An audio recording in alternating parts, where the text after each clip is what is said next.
Okay. Hello, Matej. Thank you for accepting the invitation for the podcast Spark. Um, I first met you actually at your podcast, Podcast Growth, oziroma podcast Rast in Slovenian.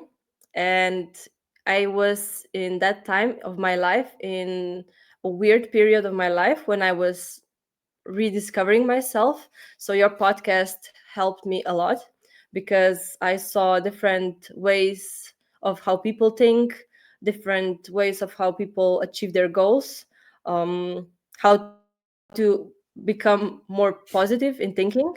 So it was really cool for me. So thank you for that. That's how you came across in my life path. Um, Now Cool. I want to. Sorry. No, I just said cool. I'm happy that this actually helped you because this was my goal. I want to help people because of my challenges that I had in my life, and I'm happy that this actually went through. Cool. Um, Before we jump deeper in that, because it's an interesting topic for me, I want to ask you if you can introduce yourself a little bit. Okay, I'm Matej Glivar. I am currently living in Switzerland. Otherwise, I'm Slovene. I'm a father of four. I'm just joking. I have actually three bunnies and one cat, so it's also fatherhood in a way. Otherwise, I'm animal lover. I'm also fighting for animal rights. This is my mission in life as well, actually. But otherwise, I'm also entrepreneur. I'm an athlete. I'm investor. I have a lot of interests and a lot of energy, and I really want to achieve a lot in my life. That's why right now we're working a lot on the future with my wife and my partner in business as well. So it's a really exciting time. And I'm also happy to actually meet with you because I'm very happy that this podcast that I did in the past helped people because the knowledge that we have, that you have now as well, it's so important because I meet every day someone who is actually in a bad state, depressed, or even they use this word about like burnout and stuff like that I don't even believe in and so on. And it's crazy how much you can improve if you know what to do. So yes, I'm someone who actually is such in life, doing my best to enjoy life and do my best to help people and of course the animals. Thank you for that introduction. And I think we were kind of on the same wave level today because I was writing down the questions for you, and you mentioned every single topic that I wanted to ask you. Because I was just like downloading informations what I want to ask you. So perfect. Cool. Okay, Great, let's great job with the start questions. with. Thank you. Um, okay, so it's a lot to unpack, but first I want to know, why did you start with the podcast? What made you start? Okay, good question. I believe that this was in me since when I was very young, because when I was very young, I can maybe share a short story. For example, when I was in fourth grade, when I was 11 or something, I was a little bit fat, but I was still somehow in a way good athlete. And there was one girl that I really liked, and I really wanted to be, with her, or wanted her to like me and so on. But then we went on for 7 days in some holiday together with the class, and I was there quite okay with sports. I was, I think, second in swimming, and I was actually quite proud of myself. But then afterwards, the guy who was the first got this girl. So my point is, that I was always a little bit embarrassed about my weight because I was a little bit chubby when I was a kid, and I also really wanted to somehow get the girls, but I was also very shy. So eventually, this was when I was maybe 11, but when I was 15, 16, 17, and so on, I was even more shy. I didn't look like I was shy because I had sport. I was quite good at athletics. I was throwing hammer. I even went to world championship in athletics with hammer throw. So I really put everything I had in one goal, which is sport. But otherwise, I really didn't know how to approach to the girls. I didn't know how to talk in front of people. I remember one teacher specifically told me that I should never talk to people or should never find a job where I have to talk to people. And I just know that this stayed with me, and still until this day, have this in mind that these limiting beliefs that you learn when you're growing up with these bad experiences that you have can have like a really, really bad effect on you if you let them. But they can also, on the other side, help you a lot, because from this pain that you get from these people who put you down, or these people who don't believe in you and stuff like that, you can really create something way more, because if you think about it, the strongest people in the world, for example, Oprah, or for example, Tony Robbins and so on, those are the people who actually suffered the most in their lives at very young age, and they achieved the most in many ways, not just like financial way. So I believe that we all need to somehow work on ourselves to be better, because this affect other people around us, for example, our spouses, kids, our teachers, our students, our friends, whoever. And this is why I started podcast, because I believe that, if I have this knowledge, because I of course worked on myself a lot, I read a lot of books, I went to a lot of seminars, I also spent quite some money on these kind of things. And when I learned how and saw how great this affected me, I wanted to share, because when you feel the pain and you see people who are actually suffering and talking about how they are burned out, and they're talking about how they are depressed, and they're talking about how they don't have any future and so on, you cannot stand this. And eventually, I just said, I'm gonna do this podcast. I was not completely sure about it. I went out of my comfort zone, but eventually I actually really enjoyed it, because I met a lot of cool people, had some cool connections, and I'm really happy also that people like you like the podcast, watched it, and I really enjoyed, because I got quite some emails, for example, later on, or on Facebook, some messages, that people enjoyed it and liked it and so on. I just really hope, that this was some spark, like you're actually talking about today, right? This is a Spark podcast, that I made some spark, and then they research more, because it's not enough to watch one podcast or read one book or something. You need to work on this daily, because even when you think, or when you actually grow personally, let's say, you still need everyday work on these kind of things. And if you forget, you went back. You can go back easily, because most people are not happy in their lives, and most people hang out with this kind of people. Most people watch television a lot of the times, read newspapers, do things that actually effectively work against us. So yes, that was my reason for starting the podcast. I want to help people through my experience and through other people's experience, how to be better, how to be more happy, how to find the real purpose in life, and to live fully. Okay, thank you. And how did that impact you, the podcast at the end? What do you mean by that? Did it have an impact on you as well? Because you wanted to share with people, but with everything you do in life, it also usually impacts you. This is my observation. Mm-hmm. It's true. Let me say it like this. I have also like one philosophy in life, that I don't like motivation, because, for example, when you have to be motivated for something, it's great. For some time you can be motivated, and then eventually you're not motivated again, and then it's like, what can I do now? That's why I strongly believe that if you want to actually succeed in life, you need to make some project around it. For example, when I started with podcast, I knew that I'm going to have to be every week on Thursday at 8 o'clock, or I don't know, 7 o'clock. I don't know when I had this podcast yet. I had to be ready. I need to have a person there who I want to talk to about personal growth. I need to be ready, that I know who the person is. I need to be ready about the content. I need to be ready to share some new things for people to actually, share the knowledge. And also I need to be somehow in a great state. And this made me be in a great state every week, if I wanted or not, if I had a bad day or not. And with this kind of project, you actually can grow faster and more often, and more, let's say, consistently than anything else. And it's not just for this project. For example, also started years and years ago, because I became vegan maybe 8 years ago.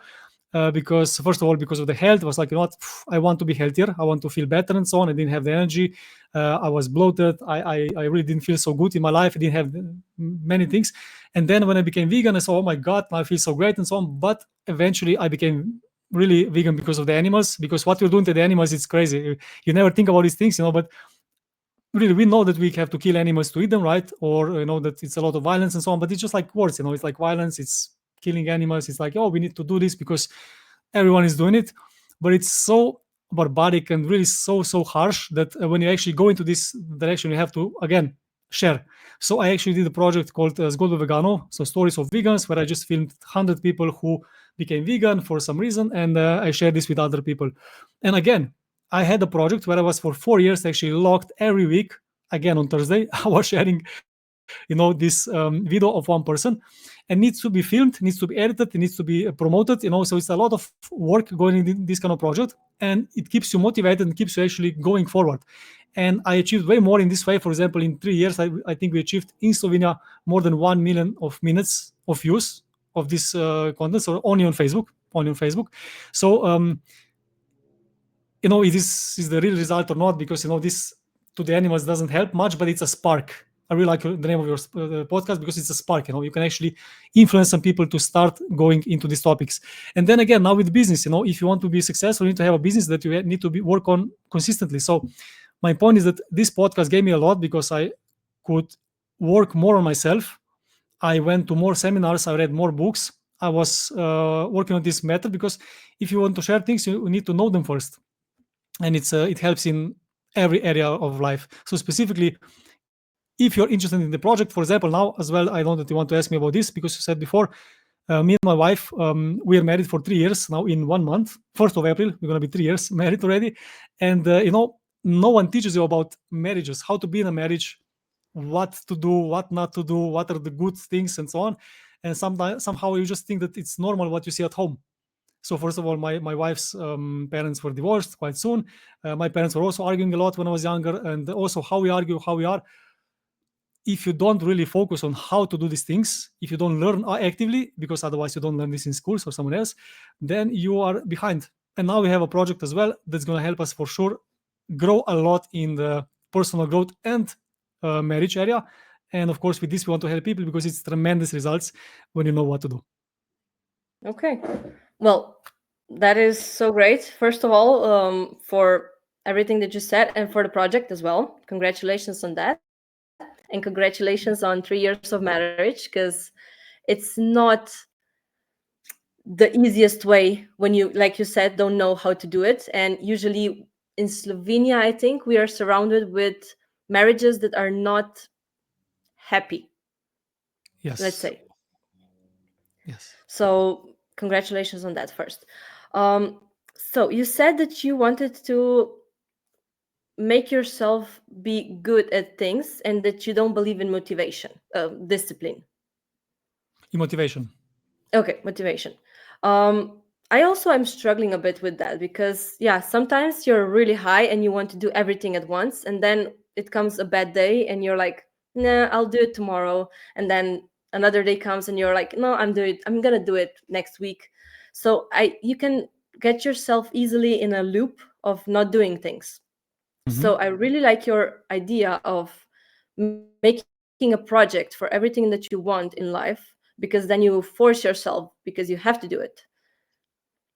So with the podcast, like you said, okay, you were in a really bad time in your life when you had the podcast started, before.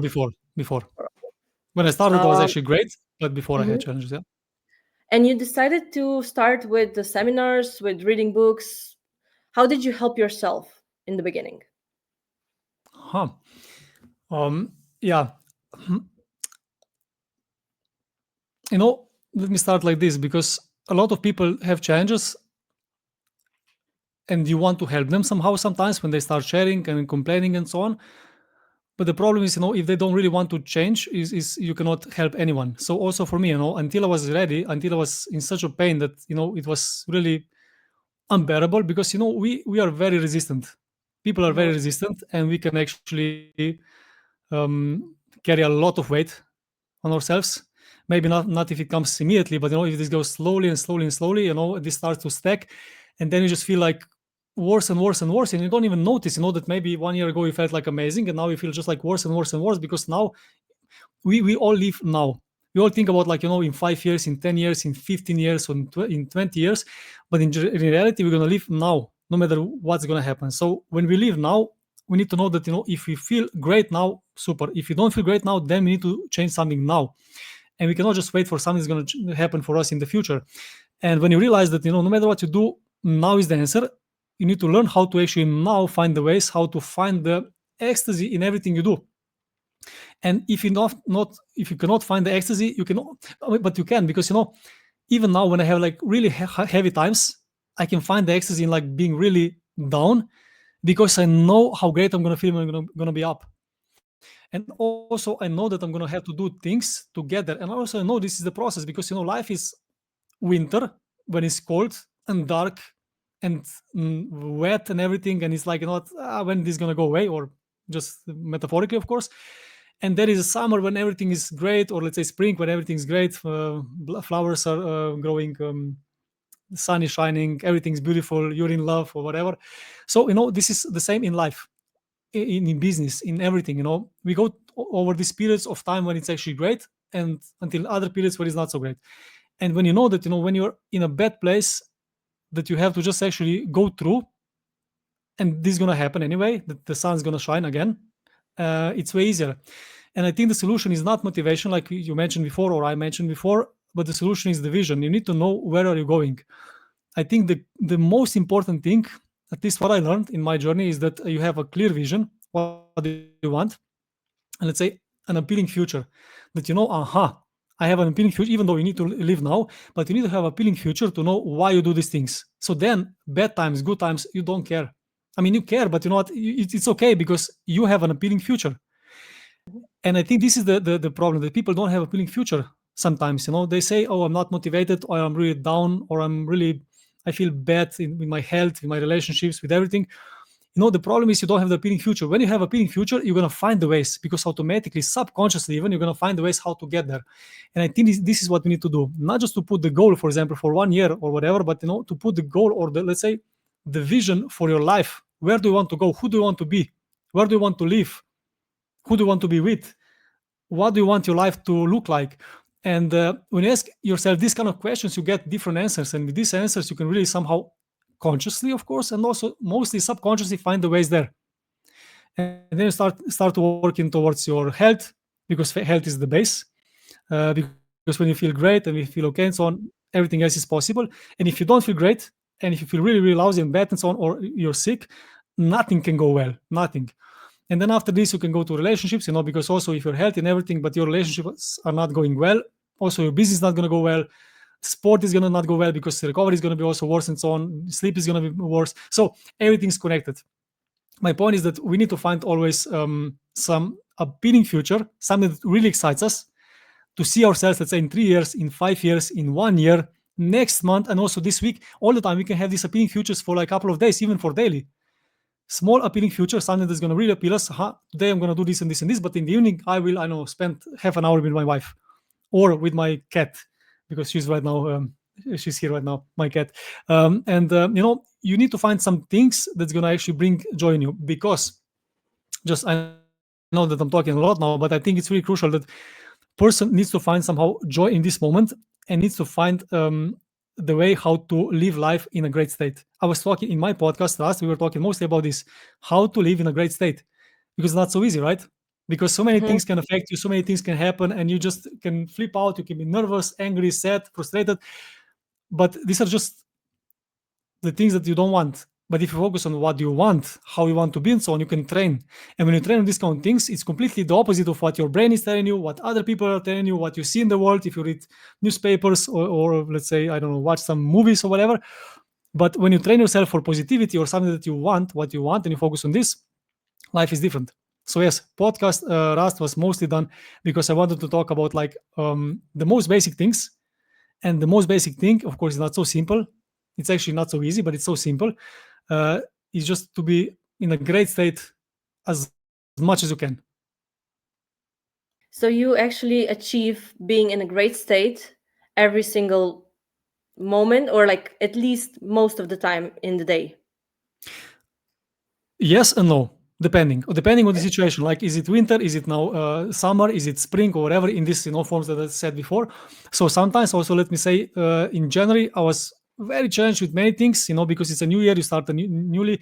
You see what you did before, what you want to do now, where you were at, what you want to do, and so on. And it was actually quite heavy thing for me as well to somehow find the way how to move forward in the proper direction. Because I need to also measure the things, and when you measure the things, you see somewhere you're way off, and at some places you are actually great, and then you need to see like, okay, I need to change something, I need to do something better, different, and so on. So I had also challenges, and for me it's also heavy because I'm really hard on myself, and I just when I'm not satisfied, like I said before, no, I was not in a great state all the time, but I actually went through these things, and I knew this is going to happen for some time. And I found a way, because subconsciously you always find a way in a couple of days after sleeping, after a couple of days of doing something else and so on. And I went on the road, and now I'm really, really excited, because me and my wife are also like really now focused on growing our business. We're investing a lot, money, time, energy. We're working really a lot, and we actually enjoy it because we know why. We have a appealing future ahead of us, and yeah, that's the coolest part. So it's not that you're, even like I said before, even if you have like a lot of knowledge and a lot of experiences with personal growth and so on, you still need to work on these kind of things all the time. And even when Mm. it's bad, you can find the good things. One thing I can share that I also shared in my podcast is that every evening before you go to sleep, you can think of 3 things that you are grateful for. This is so simple and maybe so stupid to some people, but then again, if you just think about this before you go to sleep, you automatically have different focus. You automatically find good things no matter what, because sometimes you can easily find great things. It's your birthday, you got some presents, someone surprised you, wow, it was great. But when it's everything bad, I mean everything, because when everything's bad, you think, so of course this is the head, because we're like left or right. But when you can find also great things on the days that doesn't feel great, you build this muscle that you can always see something good, and you can laugh about it. And sometimes, very often, the things that we think are the worst for us are actually great. We don't even know, because eventually this shows like, what, I'm happy this didn't happen, or I'm happy this didn't go through, because otherwise I would not do this. I would not meet this person. I would not go there. I would not do whatever. So life is very interesting thing, and when you know that when you think that you know everything, you don't know. So what can we do is just like enjoy the moment, find the ecstasy in everything, in the relationships with animals, people, yourself, and enjoy life. Plus, work towards something. I think it's very crucial to achieve, because when you actually build on success, you can build so much more. You can feel so much better than the opposite. Amen to that. Yeah. Okay, you said that you do, um, like you say what you're grateful for before you go to bed. Do you have any other practices that you do regularly to make yourself feel better, even if it's winter time of your day? I must say that in the last year and a half, I learned something that I didn't talk about in the podcast that I can share now, because it's so basic, but it's so crucial. I cannot even believe this is so good. You know how you feel and how much energy you have, because everything is energy. If you have energy, you can work on the relationship, you can work on the business, you can work in sport. Energy is everything. And if you don't have energy, it's hard. You don't want to even fight. You just fight like in a really fast and I don't know way that it's not okay. The point is, I learned that I can get a lot of energy just with the basics. Sleep, good sleep. I never focused on sleep in my life before. I never. I know that in high school I was even sleeping for 4 hours a day, or maybe 4 hours and a half a day, and training as well for 3 hours, 4 hours a day later on and so on. In between I had school, and then I went just to sleep. So when I came home, sleep is the most important thing. The second thing is sports, regular sports, but also like, let's say, in some organized way, I think is Mhm. the best. And food, let's say calories, but food in general. Yeah. So these basic things are for me actually changed everything, because now I actually really focus on sleeping really well. I have even, for example, some devices that measure my sleep, so I can actually know when to go to sleep, when to stand up, how good is my recovery, and so on. It's amazing. Really, you feel completely differently than if you don't focus on this. Secondly, if you want to really good sleep, you need to pay attention to eating. So when you eat, but also like what you eat, and also how many calories you eat. And in general, we eat way too much calories, Mhm. people. And thirdly, of course, sports is crucial, because the heart is running your business, your body, which is your business. And if you don't really focus on the heart, of course, also resistance training for the muscles and so on, but specifically for the heart, um, when you combine these things, you feel so amazing, so energetic, crazy levels of energy that I never knew before. And I learned this after I stopped with my podcast, so I can share this with confidence that this is one of the best things that I learned in the last year, let's say, and it's the base for me right now. Okay. And how do you make yourself sleep well? Because I'm also struggling sometimes with that. And let's say I found out that I have to calm myself down. So I usually don't watch television at the late at night, or I read a book or something. I try to calm myself down, and it's better, but not always. So Mhm. Mm, for me, it was very helpful to have this device. I can show it. No, this is the Whoop mhm. device. A lot of people are using it as well in general. But I'm following Brian Johnson, one guy that people who are interested can look up. But he's talking. He has, for example, he had 8 months of perfect sleep, for example. And then he shared a lot of his things and so on. And of course, I don't do exactly what he's doing, but um, what's the basic, for sleeping, you need to actually have this a priority. You need to know that you cannot go to sleep at midnight. I went to sleep the whole of my life, I don't know, at midnight, 1, 2, 3 at night. And then I woke up at 8, 6, 8, 7, 8, 12 o'clock sometimes and so on. So I had really, really bad rhythm. Sometimes I didn't sleep at all much. And for example, he shared that, if you have only 4 hours of sleep a night, just this night, I don't know which cells exactly, but you had like 70 or more percent less of these cells who fight cancer. Just for Okay. example, how important sleeping is. But what you can do to have a better sleep, this was your question, right? The first thing you need to know that, okay, I'm going to go to sleep at reasonable hour every day without compromise, because it also goes like from one day to another. Because if you sleep really well and have one day off, it's not a big problem. But if you sleep really, really bad all the time and you have like one day great sleep, it's not really there yet. You need like at least a week or something, to be like in a great sleeping modus, and then it's great. So great sleeping schedule. So you have actually maybe half hour, 1 hour like difference, like when to go to sleep. Mhm. Then also you need to have enough sleep, because many people don't sleep enough. And it's not about like you need 8 hours, you need like 6 hours or whatever. It's what's important is to have, first of all, 2 hours of REM sleep and 2 hours of deep sleep. These are the basics. And of course, it's important to have enough sleep so you can actually get the energy in your body. So to manage to do this, it's very important. For example, this guy that I follow, Brian Johnson, he doesn't eat 9 hours before he goes to bed. He eats lastest at 11 o'clock in the morning, and then he goes to sleep at 9, let's say, in the evenings or something like this. For me, it's not the same. I actually eat usually around 5 latest, and I go to sleep at 9, sometimes at 10, depending how long I can sleep. But usually I have at least 8 hours of sleep. But this doesn't mean that when I go to the bed, but it means when I sleep, it's 8 hours of full sleep. So when you go to the bed, sometimes you still half hour or maybe 1 hour to decompress, to put the things aside, right, and to fall asleep. Or sometimes in the night you have to stand up and go to the toilet, or you cannot sleep or whatever. So just sleeping is at least 8 hours for me. And it works incredible, because at the beginning I thought this is way too much sleeping. I cannot sleep so much. It takes so much time. It's not effective and so on. But it's completely the opposite, because I have such a great focus and energy levels that I cannot compare it from before. So one thing is to have actually, the time that you actually know from when to when you sleep all the time. Secondly, to have this food at least, let's say 3-4 hours before you go to sleep. So your stomach is not producing now, I don't know, movements, because he needs to put the food through. But what's more important as well is also not too many calories. I don't eat more than 2,200 calories, almost never. Sometimes I eat 3,000. It happens and so on. I'm not perfect by no means, but I can feel it. And if I eat, let's say, until 2,200 calories and at least, let's say, 100 grams of protein minimum a day, I feel great. I do great, and I'm not stuck in my body, because sometimes when you really eat a lot, you feel like completely exhausted. You cannot, after some, I don't know, holidays, when you eat a lot, you cannot move at all. You cannot even think of anything. You could just lay down and feel bad and or whatever.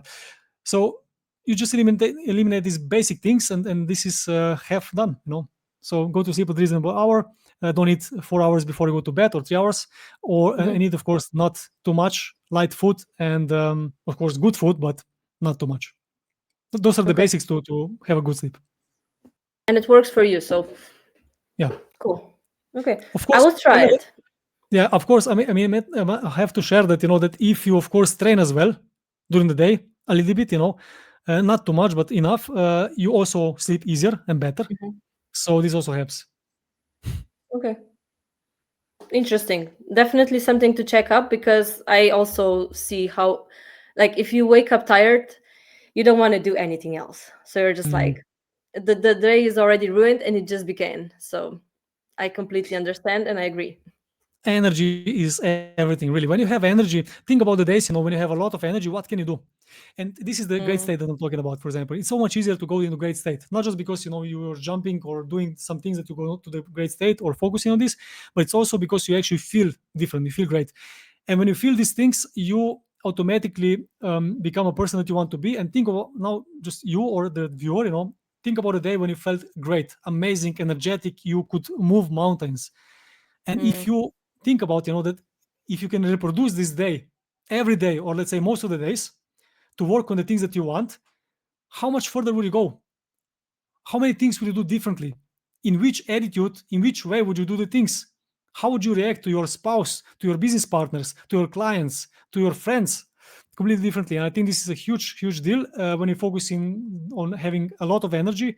Um, yeah, you live differently. Your life is completely different. You cannot really compare with people who live bad, which I was doing beforehand. That's why I know you cannot compare, but it's also very hard to explain because you cannot fix this like with one pill.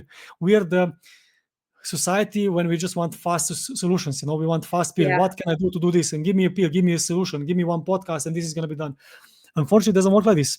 But it's simple. It's still simple. But the problem is we don't want simple. People don't go to the doctors and say like, by the way, I have high blood pressure. What can I do? They just want the pill, but they don't want simple solutions. Okay, pills of course simple, but it's not actually the solution. But the solution is to work on yourself, to eat healthy, to sleep well as well, to drink a lot, to these kind of things. And these kind of things we don't want to hear because it's just like not already have so many challenges and worries, and in my life, I don't want to deal with this. Just give me the pill. Just give me this mm, 1 hour podcast. Just give me this book, and I'm gonna fix my problems. You need to work on these things, and I think you need some time to really learn how to get there for yourself because we all have a little bit different habits, a little bit different surroundings, and also of course different upbringing and the past, but the basics are the same. I can honestly promise that if anyone, doesn't matter your lifestyle or anything, just do the things that I'm sharing today, they would feel for sure way better. How much better, I don't know, because really depending on the person, but you can feel for sure so much better. It's amazing. It's astonishing. So in the future, I also want to help people in this way because what this did to me and does to me on daily basis, wow. nice. Well, like you said, it sounds simple because it's the basic human needs: sleep, food, what else? Like have enough water. Yeah, And it sounds so basic, but usually people don't want to deal with that because it takes time. And like you said, we want fast solutions, like one pill. But I find that very toxic because our body is designed to like red flag us when something goes wrong. It's like yeah. like a alarm clock going off when something is wrong, and then we take a pill and it's gone. And we Hmm. kind of push down that signal that something is wrong. And if we do it consistently enough, it will go away, but then it will pop out as a disease or something chronic. And Hmm. then you have a problem. Hmm. Because before that, it's just like, yeah, okay, I can fix that easily. Hmm. But you know what I mean? I think the challenge is that we don't have the urgency, in life in the right times, because we think it's urgent when it's really urgent, when you're Yeah. almost dying or when something happens. We all the time wait for something to happen, right? And the problem is, that first of all, I'm gonna be completely honest here. So even if someone doesn't like it, I'm really sorry about it. I believe in what I'm saying, but being fat is also illness. This is your body saying, okay, I have too many things, I need to put them somewhere. And from being fat, or let's say being bigger, or how much how else you want to say, this produces already a great environment for a lot of diseases in general. And having a lot of fat on your body and not feeling great and so on, we live in a society when this is normal, and we see a lot of people like this, and then we see ourselves, and then of course our standards are actually similar. But Mm, think about, if you focus on people who are great, that's why I'm saying all the time, even in my podcast, that you should model other people. If you have someone who's your role model, who is great at sports or in business or in relationships or how they look or whatever, think about like how they got there, and compare with them, because we all the time compare with each other. Of course people say it's not good to compare ourselves to others and so on, and I actually agree. We need to compare ourselves to who we were, and who we are now and who we want to be.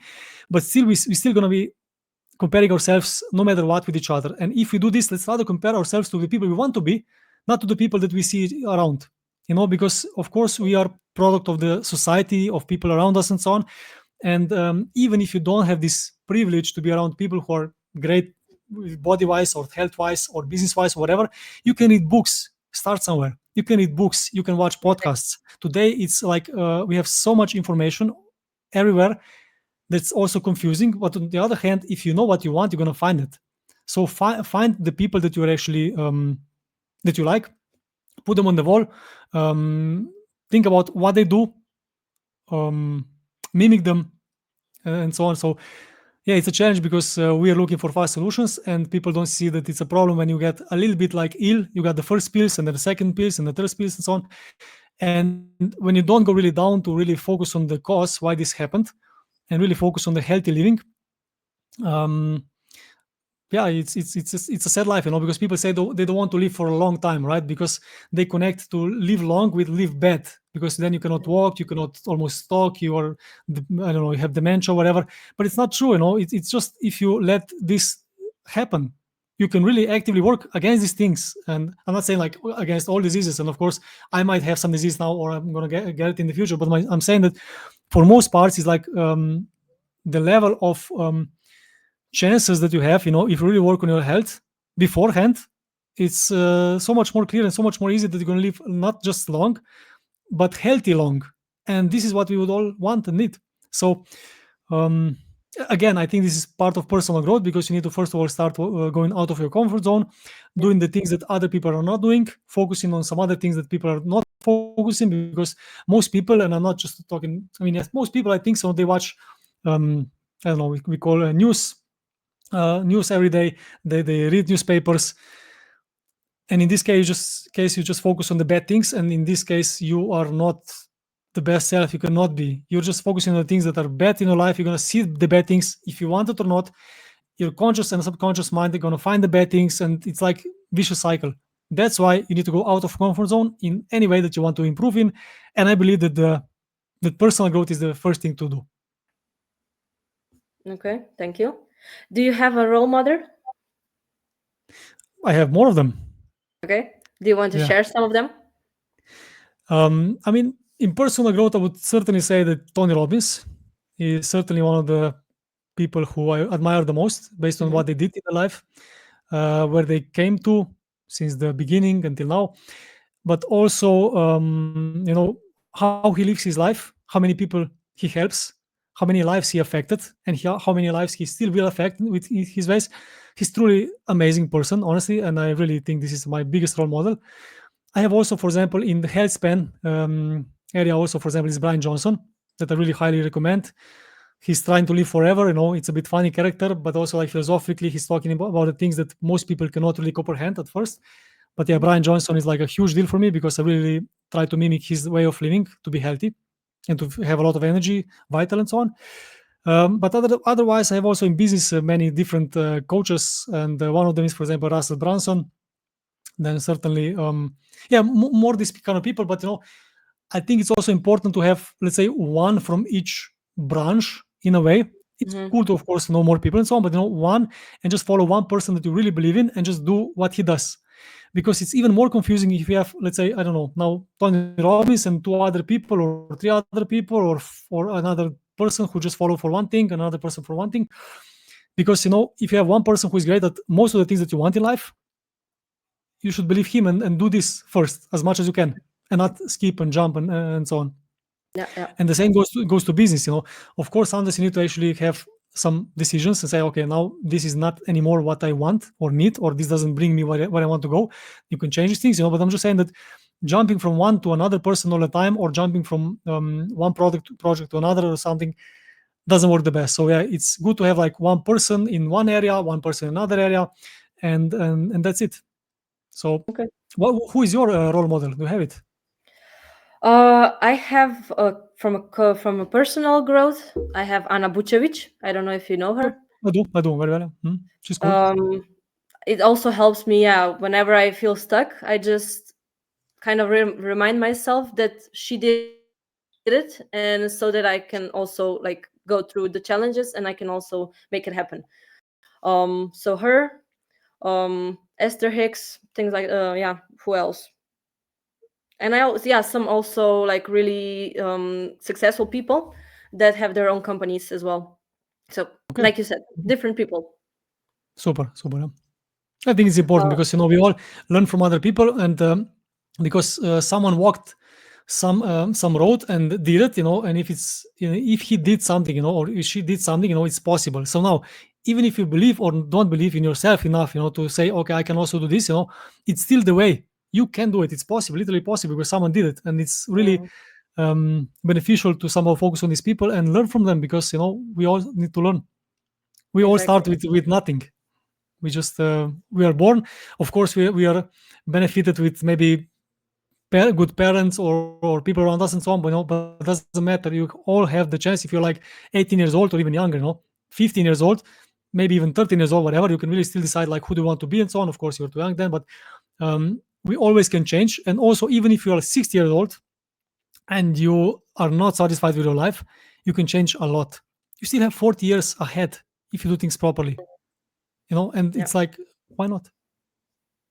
Well, now that you said that, I remember one more role model. I don't know him personally, but one day me and my family were in a lunch together, and after we finished, we came across an elderly guy. He was 80, 82, and he was missing a leg because he got it amputated.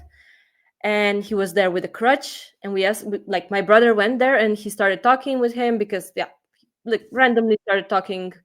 And then he came back, my brother, and explained that that guy was on two hills that were more than 2,000 meters high, and he was just hiking the whole day that day Oh, at wow. 82 with one leg and a crutch.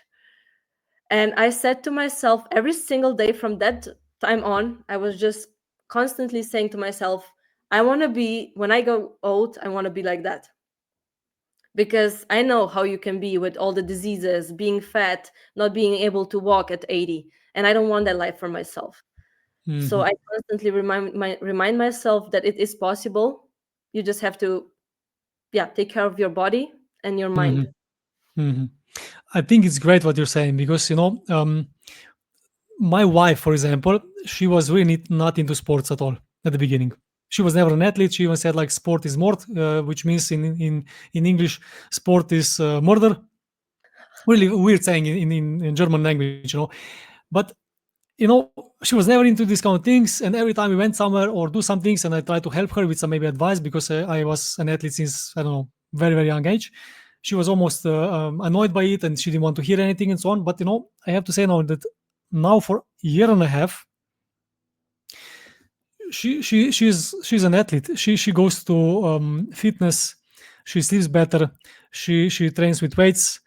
She does many things. And why am I sharing this now? Because she's working as a nurse, and she saw many older people who are, let's say, 80, 90, even almost 100 years old, and they are very fit. And then she saw people who are 60, 65, 70, and they couldn't walk, they couldn't even talk sometimes, they have a lot of challenges and so on. And she thought to herself, oh my God, all these people, these older people, let's say 80, 90, 95 years old and so on, they were athletes before. Not really athletes, but they were moving, they were going to the mountains, they were swimming, they were jumping, they were doing things. And she said, what, I really don't want to be on this other hand, because she also saw me that I was actually still quite active and so on, and she actually tried. But again, like I said before, this came from her. I give her a couple of suggestions. I did my thing, but this came from her. And then eventually she just put one challenge to herself, and she went for 1 month running in the morning, when it was dark, cold, and wet, which she never liked. She went every morning for 1 month running, and since then she never stopped. Now she's running, doing weights and so on, like I'm saying. But the point is, you need to actually have the leverage. You need to see why this is important. Like for you, it was this older man, like, oh my God, I want to be like this. But for her, it was, for example, she saw some pain in some people who cannot actually have any quality of life, after the age of 50 already, sometimes 60, 70, and so on. And some people who actually can do things still at 90s. And then you can start thinking about, like, I don't need to wait until I feel bad or until I have some disease. I can start now to focus on my body, to be fit, to feel great, and so on. Because if you're not gonna do these things, no one will. Even if you're married to someone who's very fit, he's not gonna do this for you. You need to do it for yourself. And Exactly. yeah, the best thing that you can do, that you have two people in the family. For example, I have now my wife, that we're both on the same boat. We are understanding each other when we talk about sports, eating, sleeping, and so on. It's so valuable, so great. So yeah, again, that's why we are sharing these things with couples who are married, because it's so beneficial. Perfect. I actually wanted to ask you how much sports or activity you would recommend, but in my opinion, maybe it's depending on the person, like in each individual. Because for somebody, even a walking for an hour a day would be okay, but then somebody else needs like really hard fitness activity that it feels okay. Yeah, that's a What do good you think about that? question. Yeah, it's hard to say that there is one way for everyone. Yes, but I would again just share maybe a couple of important things that I learned, especially from people who are trying to, let's say, live longer and make this lifespan way longer than we have now, and to focus on the health and vitality in the older age as well, not just now. It's VO2 max. Do you know what VO2 max is? No?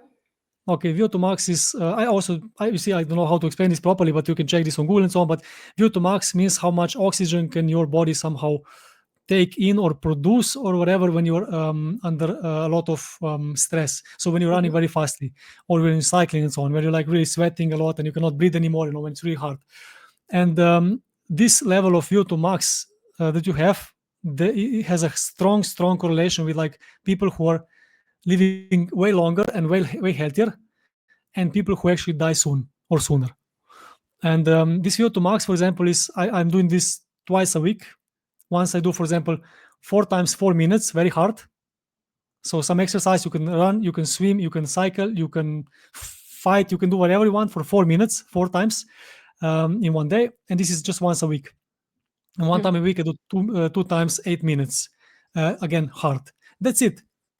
And the rest, I'm actually doing easier things. For example, twice a week I do weights, because I think also resistant training is very important, especially because after 30 years old we already start to lose the muscle mass, and it's very important to still have the muscles when you're older. And if you don't sustain them all the time, it's very hard to build them later on in life after 50 or 60 and so on, right?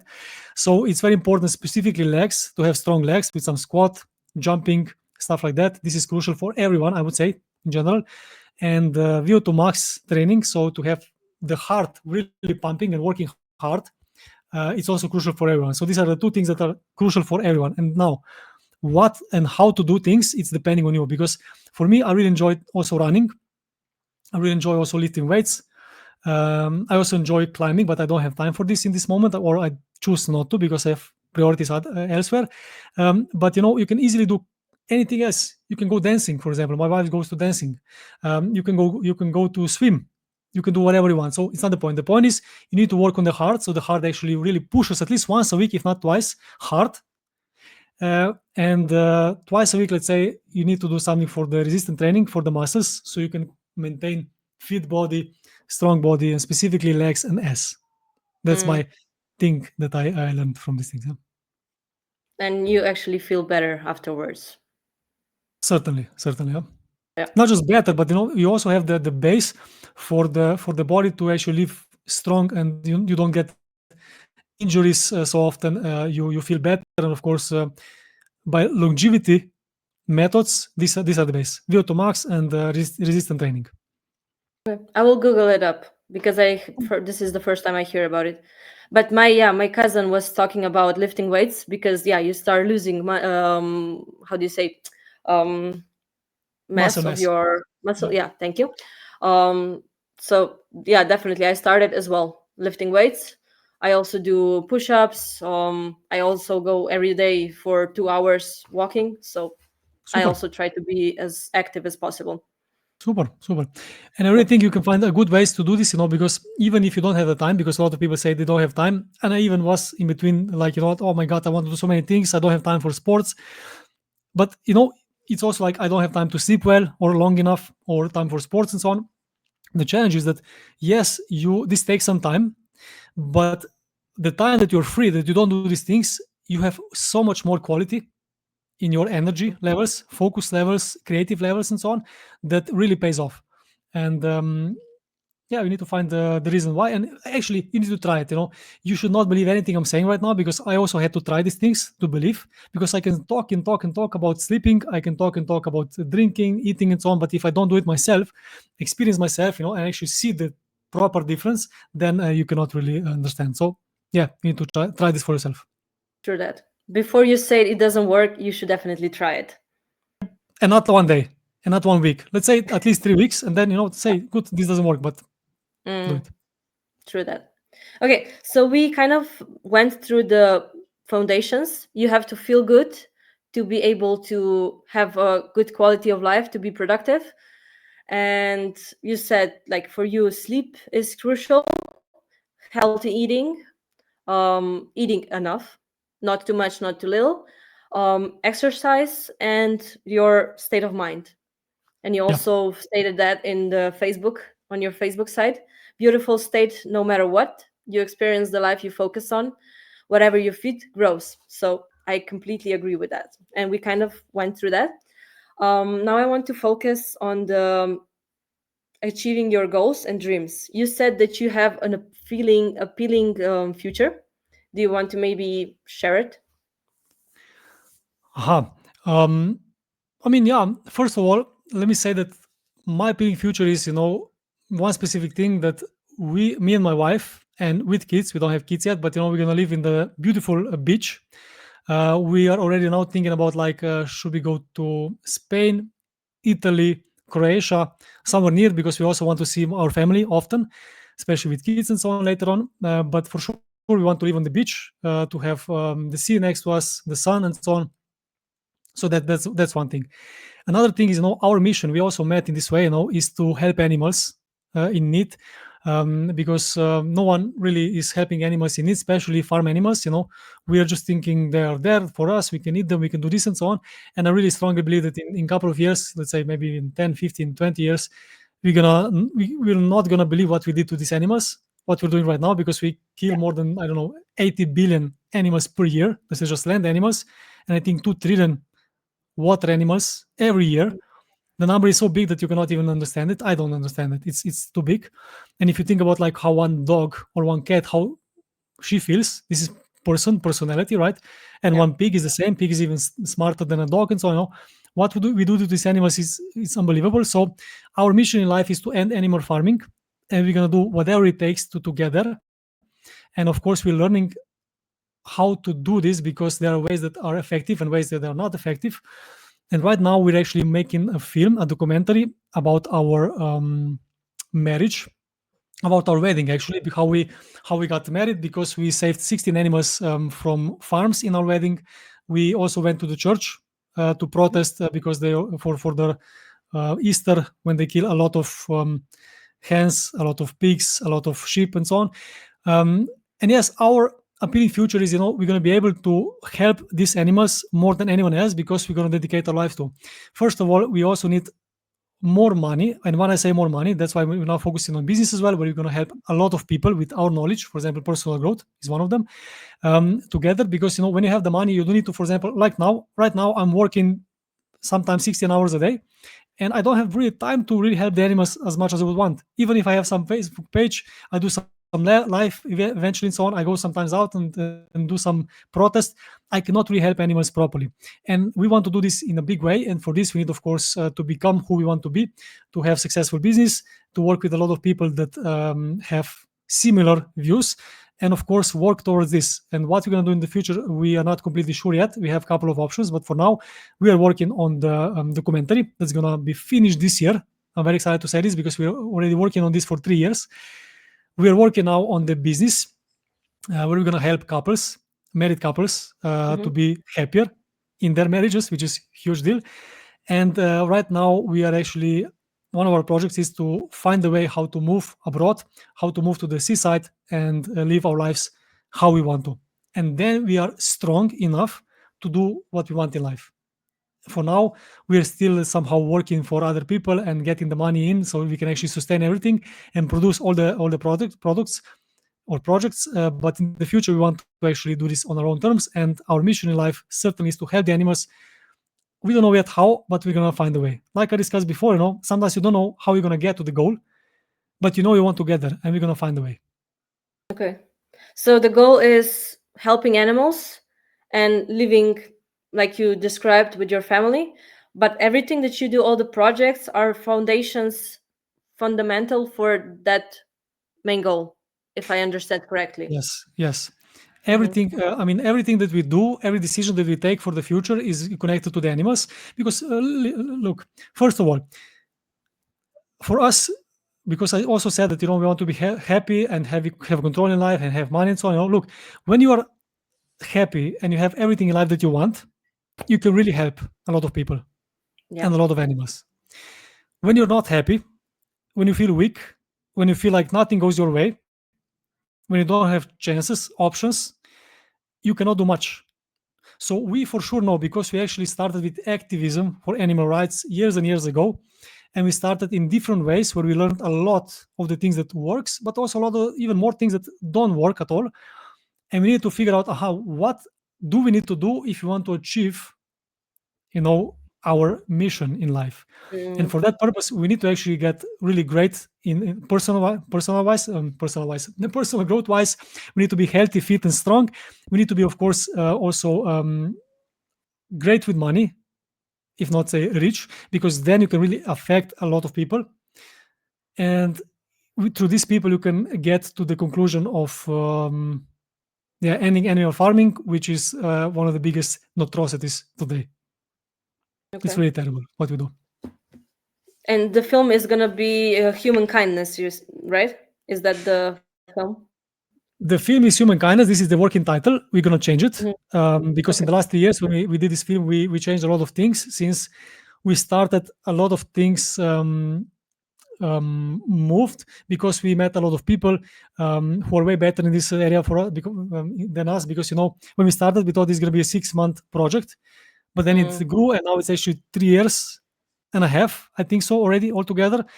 And we shifted completely the storyline, what we're going to do, who we're going to show this movie to, and how we're going to actually go to these people that we want to talk to. So yes, 3 years of work, and now we are finishing this year with a new title that I will not share yet. okay. I'm interesting to see it, so I hope you will share it on your channels so that I can be in touch with that. Certainly. Um, when you said about, I will also touch on the activism afterwards, but first I wanted to ask you about the the goal that you set, and the main vision is to help animals. And maybe for me it's kind of hard to decide what I want to do, what I want to dedicate my life to, because like I want to also help animals. I'm ecologist by profession, and I Yep. really love nature. And I was always dreaming of doing something related to nature, helping animals, yeah, things like that, educate people why we need nature, why we cannot destroy it. But now I kind of struggle with not knowing what to decide for, that you don't have regrets afterwards, because it's a lifetime, and if you dedicate yourself to something, how do you know that you're not going to regret it? Did you ever came across that concept in your mind? I have, and I must say that I also learned in my life that people need certainty, right? We need certainty. If we don't have certainty, or when we don't have certainty, we act differently. We are nervous, we are angry, we are sad, we are happy, we have all the emotions, but we don't know what to do. We're confused. And I think this is the biggest challenge, because people want some certainty, right? Because already when you are 15 years old, you finish the school in Slovenia at least, right? You need to decide what you're gonna be when you grow up. Gonna grow up. Some people know, or they think they know. Some people have no idea. Um, but at the end of the day, first of all, we're not trees. We can change. We can move.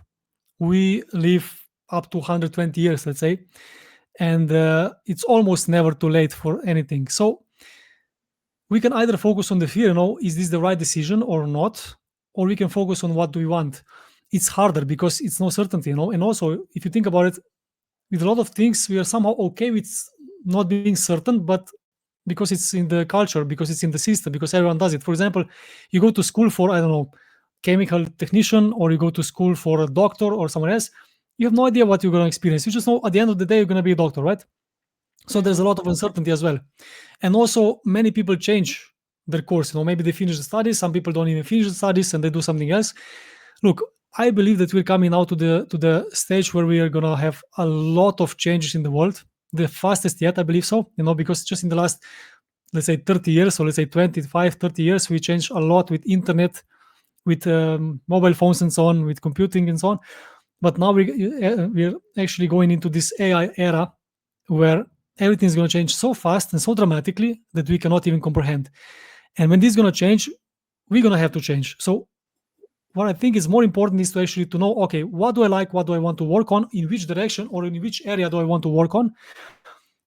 And then, eventually you're going to have to be able to change fast, adapt fast, find the ways fast, and so on. And I think it's okay not knowing exactly what you want. It's better, of course, if you know, okay, this is my direction, I want to go there, and I think this is what you need to find. And even though you have like more direction that you can go to, you have to decide for one, because it's still better than not deciding or not be certain. And when you decide for something, trick your body, trick your mind, and be certain about it, and go for it, and push it and do your best. Because more often than not, we don't even try hard, for many things that we want to achieve in life. We just think about them, we want to do them, maybe we want to do them, but what if something else comes, and so on, and time goes by. And Mm-hmm. when time goes by, also the momentum drops. You also maybe have influence of some other people in life, and then you completely forgot about this. My point is, um, yeah, I think it's crucial to have this clear vision, what we want. But for this, you need to take some time, go for it, and even if you're not certain, decide for something, and go, and push. And like I said, the future is really, really uncertain. We just think now, even now, if you think, for example, someone who wants to be a doctor now goes to the school, the future is so uncertain. Who knows if this person is going to work as a doctor in the future, or as a mechanic, or whatever, because it's going to be so different, and many people are going to change completely the narratives, or the interests, or whatever. So yeah, trick your mind, focus on the certainty, focus on what you want, and figure out the ways. And in between, you're going to also figure out, okay, this is what I want to do. Maybe you're going to figure out completely. This might still change in the future, but at least you know where to go and what to do. But yeah, certainty is important, but we can actually do this on our own if we focus on how to get certain about something that I want. Maybe it's not perfect, but still you can go there. For us, we know this is perfect for us. Helping animals and to help to stop animal farming. It's clear, it's certain, it's for sure better. But if you don't have this, go through the process and figure out what you like to do and just go for it. And until you actually find something that's actually completely 100%, let it be something else 100%. Okay. I hope it's Thank you clear. for the advice. And for me, I also figured out that if I don't do something that I want to try, after 2 years, I look back and I'm like, I still want to try it though. So Mm. you kind of waste all the waste. You Actually, you don't waste. do it. Actually, you do waste if you didn't Well, do something else. But yeah. yeah. Well, I'm kind of picky with the word waste because I think that everything happens for a reason, and I will do it because I want to do it. So, but still, after 2 years, if I still want to do it, then I was sure that I want to do it. But it happened to me, yeah, that I was like, okay, I could do that 2 years ago. Maybe I wouldn't have all the knowledge that I have now, so I could do it easier now. But at the end of the day, it's like that. I want to try it so I don't look back at it and be okay, why didn't I do it? Mhm. Yeah, this is because it hurts, right? Because we are more often sorry about the things that we didn't do in the past than for the things that we did. Because for example, you did something wrong or bad, or you were embarrassed, or like people laughed at you, or you did some mistake, you laugh about it now, right? In a way. Yeah. Or if not, it's like it happened, what can I do? Now I go on, right? But when you didn't do it, you didn't even try, you didn't went for Mm, it, it's really like hard, because now it's like, okay, now maybe you cannot do it anymore. Maybe it's not possible for some reason, or maybe now you have other things to do, or maybe whatever, But like I said before, we are not a tree. We can move, and we can also move in the head, mentally. We can move completely to another narrative. Who says that you need to be a mechanic the whole life? Who says that you need to sell something in the store the whole life? Who said you need to be a doctor the whole life? You can change whatever you want. We have freedom. People don't no one teaches you this, but we have freedom in our mind if we choose so. We can choose to be whatever we want to be. And of course, this takes time and a lot of uncertainty. That's why the people don't do these things.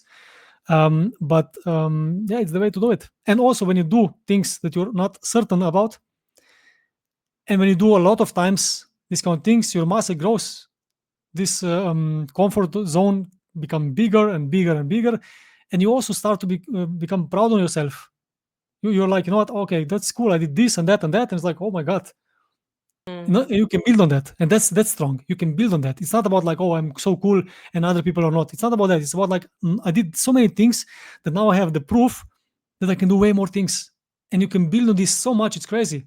And then you learn that you have to sometimes just jump in the water, because it's very hard to jump in the water metaphorically and also like physically. But metaphorically, it's hard to jump in the water for something that you're not certain about, or it's going to be hurtful, or you're going to be in pain.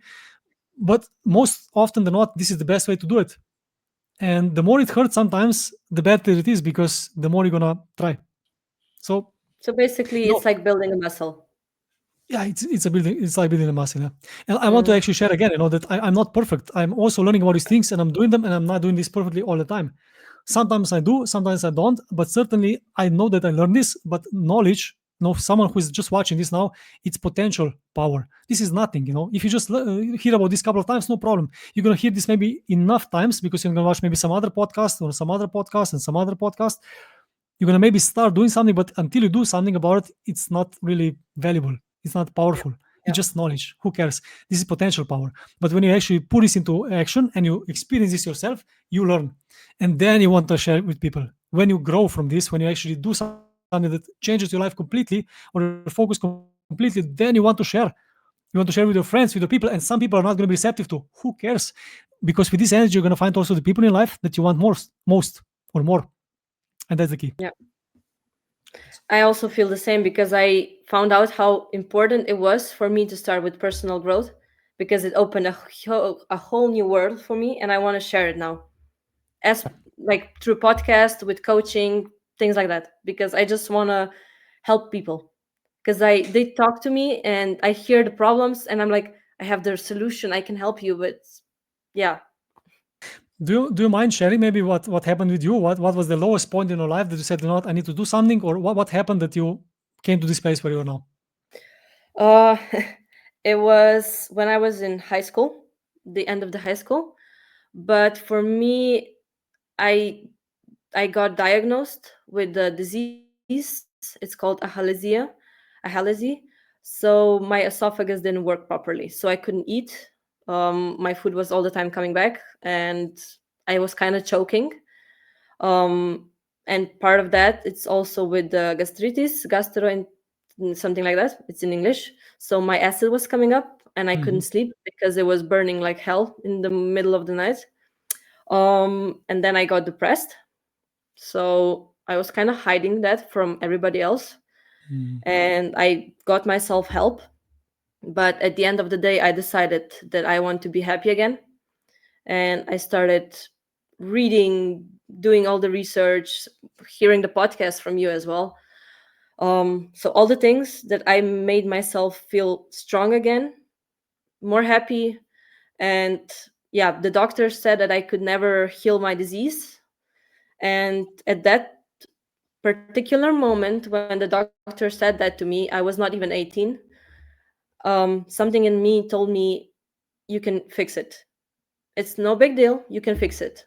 I don't know what it was still, but I still hold on to that little voice in my head from that time, and I want to fix it. And I'm doing everything I can. I That's accepted incredible. it, but I know that I can fix it, and I will. It's a joy listen to you right now. I'm sure not just for me, but also for people who are watching, because this is it, right? You have pain, and you have to do it yourself. No one can help you. Even some pills, some Yeah. doctors or whatever, no one can really help you. You can help it yourself. And I'm really proud on you, and I'm very happy that you're better. And I wish you all the best, honestly, because this is what you need to do, no, for everyone. You need to take responsibility, not what your doctor says, not what your friend says, not what the book says or whatever. No, what you feel it's right. And this is the first step anyway. I would just recommend you the book Life Force from Tony Robbins, Hmm. because he's talking specifically about this. What Okay. how important it is to take actually second opinion from doctors, because doctors, even how great they are in many ways, and I'm not talking bad about doctors at all, by the way. Doctors are also limited. They're doing these things for years and years already, or they just learn in some way and they don't know other things.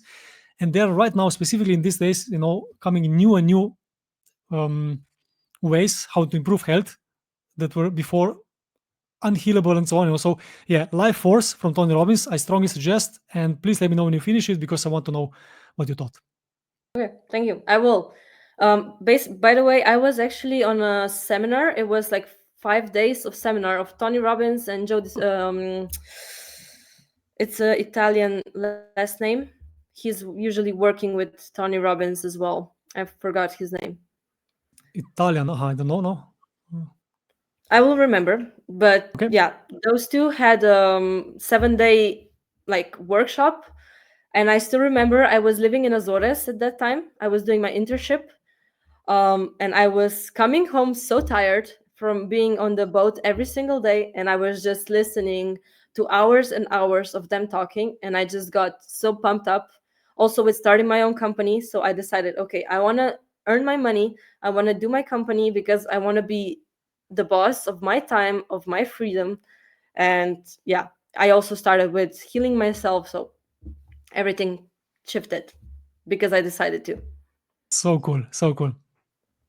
Great. I'm, Um, I'm proud of you. That's amazing. Thank you. I'm proud of myself too.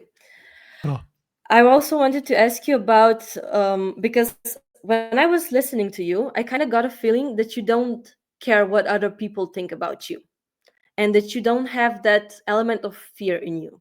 That is my vision of you. And I want to ask you if it's true and how did you came to that you don't care about other people's opinions, because I think in Slovenia and for me as well, it's quite a painful topic because when you want to do something, you're all the time thinking, what will they think about it? What will my neighbors think? What will my parents think? And it kind of slows you down. hmm. First of all, I must say that I have also a lot of fears. Sometimes we say we don't have fears. I even said it myself many times, but it's not true, because when you think about it, how you live your life, what decisions do you make, and so on. We all have fears. But now thinking about, like, or talking about that I don't care about what other people think. I think, first of all, it's true. I really don't care for most people what I think about. But to say that this is completely true, I would be lying, because I also care about what people think, and specifically people who I like, or people that I love, and family and some friends and so on. But saying all that, I was since my childhood quite or let's say later, probably later, I developed this, that I really didn't care much about what people think. I also just wanted to live my life on my own terms since a very, very young age. Also, with my Mhm. parents, they had a lot of challenges with me raising me, because I just want to live my life how I want. And if they put me some borders, or if they put me some rules, what I need to do, how, when, and so on, I was peeping out. I was really, really hard child to raise. That's one Mm. thing. Another thing is that I actually got quite a thick skin, because I had always a little bit different decisions than most people did. So I had a lot of times some backlash from people saying this is not okay, you should do differently, or whatever. But also, let's be completely honest with, when I became vegan. Also, I started to talk about this quite often on social media, and did a lot of live videos. I shared a lot of things and so on. And this was actually the first time that I got probably the most condensed negative feedback from people all over Slovenia, specifically. And when this happened for the first time, I was really confused, because I did not understand what just happened. Because I was just talking about animals; they are treated really badly. They are killed afterwards for our benefits, and we actually don't need to do this. So thank you. That's my video. And after this, some people said, "Okay, that's great. Thank you for sharing." Oh, I never thought about this, and so on. But a lot of people were like, not just angry at me, but they wanted to even find me and beat me up. And then they're still, by the way, until this day, I think yesterday or today in the morning, someone still sent me some picture of a dead pig who they slaughtered, whatever. So it's really, you learn that it's not about what I'm doing. It's not about me. Mm, When someone shares and when someone thinks, it's about themselves. So when someone shares something nice and someone gives you a compliment, this is actually nice, but he's talking about himself, how she or he feels about you based on what you did or she's experienced. But you learn that you don't really need to think about like what other people think, because who cares? Because we all also think that everything evolves around us, but in reality, people who also put the worst comments on Facebook, they saw something, they put a comment in 2 minutes, they go away, they forgot about you, they couldn't care less mm, about you, and then you feel bad about it, like why? So yes, I think I got this thick skin also from social media, where I was working for animal rights as well a lot there. But in reality, you also learn that who really cares, because I am myself, and I feel the best when I do what I want. And the people who don't appreciate this or don't somehow go into this narrative, I just they're just not here anymore. But not like in a bad way. They just like just doesn't fit. Because they have different interests, they have different views, and I find the people who actually have views like I do. For example, I'm the happiest now that I found Anja, my wife. She is my best friend. She is, of course, the best wife possible. We have challenges. I'm not saying that it's actually everything, because, but we are each other's best friends. We are on the same page, even if you're not. We actually talk things through. We are actually working forward, and we really enjoy talking to people who are reasonable. Because I think this is the one word that I miss the most in people's minds, and it's very connected to actually this what people think about you and so on. Because most people are not reasonable. And let's start maybe just with your parents, not in a bad way, but I'm just saying, that your parents want the best for you. And when you say that you're gonna, for example, go to one school that they don't approve, they try your best. I mean, they try their best for you not to go there, right? They tell you stories, they keep you not from going, they have a bad mood, they are telling you, then you're going to be on your own, or I don't, whatever. It's like, just this is just one example, how parents want the best from you, but they actually work against you because they don't understand you, because you live in different reality right now and a different world that you grew up in than they did. And also the reality actually changed so fast based on the people around you, based on the culture where you live in, and based on what you're focusing on. For example, what do you watch? Do you watch like newspapers? Do you watch news? Do you watch films? Or do you watch, for example, podcasts about personal growth or something? It's completely different reality, and people cannot understand, so people pull you back. So saying all that, I'm not saying that people have bad um, intentions when they say mm, something bad to you. They just share their reality, and this is their opinion, and they have to live with this. If you say to someone, that you're a bad person because I don't know, you're saying that we should not eat meat. This doesn't have anything to do with me. This is their belief, or maybe they're challenging the mind why this is okay or not okay. The point is, you learn that who cares what people say or think, because they really don't think much. Most people are not really reasonable. Most people think live on the autopilot, how they were taught and how other people do. And sometimes even said, that even for the, I don't know, elections, I was just like, people don't even think with their heads at all. Zero. They just think with other people's heads, because it's so important for us. We have the brain who are, I don't know, 10,000 years old, and this brain yeah. wants to first of all protect us, and this brain wants us to be connected with other people, and this brain wants the most of all to be accepted. And if you're not accepted, this is the worst, because in the 10,000 years ago, this was really the worst. There were like small groups of people, let's say 15 people together, 10 people together. If you were outside it, if you were like a bit different, this means for you that you're gonna die probably alone, because you couldn't survive on your own probably back then. Now we still have the same brain, but we have telephone, which is also computer. We have AI. We have so many things that we cannot really comprehend yet with our brains. We have social media, and we actually act the same with fear. We are afraid what other people think about us. Who cares? But you need to learn that really, who cares? It's you. What I care about myself, what I think about myself. This is important. What my wife thinks about myself is also important, because I live with her. I chose her. She's my chosen family. And you go from there. And when you see this from this perspective, it's like, doesn't matter. And really, honestly, for now, doesn't matter what people say or think, even though I must admit, because I'm also human, when I see some people who I know personally and I know they had a good connection, and then they say something bad about me on social media just because it's actually convenient or because everyone else is saying, it's for me like really, it's really hard to swallow pill. Let me say Hmm. that. But then again, I forget this in 5 minutes. I really don't get this. This doesn't get to me, but only because of this perspective. Because really, it doesn't matter. It matters what I'm gonna do because no one's gonna live with my future self, with my decisions. They have to live with their, and for that reason, I'm out. Sure that. Okay. I think it's also like building a muscle also with that. Mm. Trying not Certainly. to be like thinking about other people, because I was reading about it. I heard thousands of podcasts, lectures about it, but it still comes into my mind because I still want to be in that comfort zone, I think.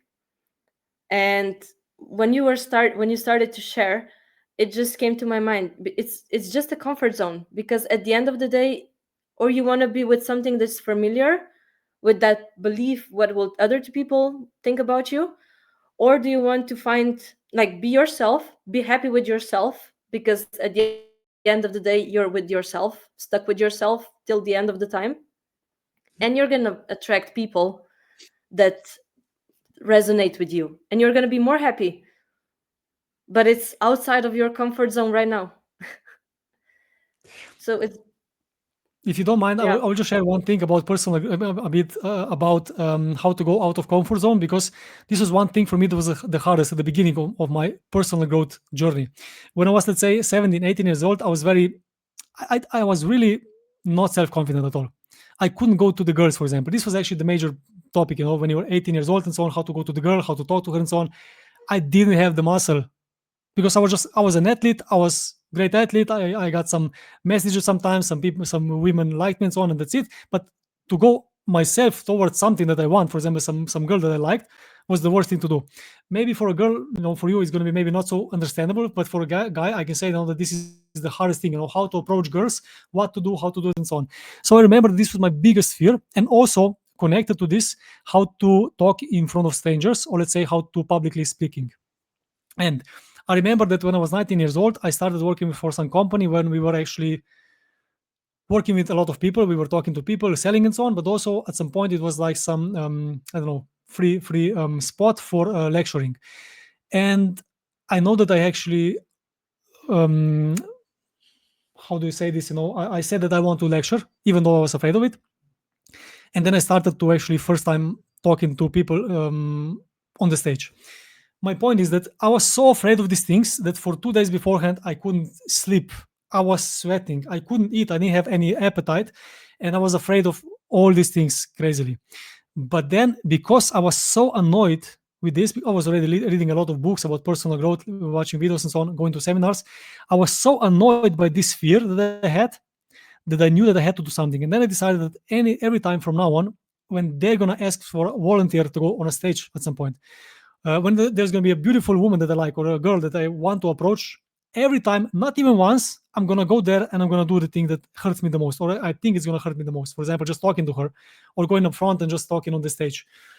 And when I did this, for example, I remember that one time someone asked on the stage, oh, is there some volunteer? And I just put the hand up without thinking about anything. I was like, oh my God, what did I do? Because I have no idea what to say. I didn't even listen very carefully because I knew I'm going to raise the hand. I didn't even listen carefully. I had no idea what to do, but I raised the hand and I went out. And when I went out, it was really, I was in shock for some time. I didn't find the words and everything, but it was okay. It was not the worst. And this happened another time next day. And then also there was some girl that I really liked on the street. I stopped the car, went out, just talked to her and so on, introduced myself. Didn't go so well. Who cares? And I saw, you know what?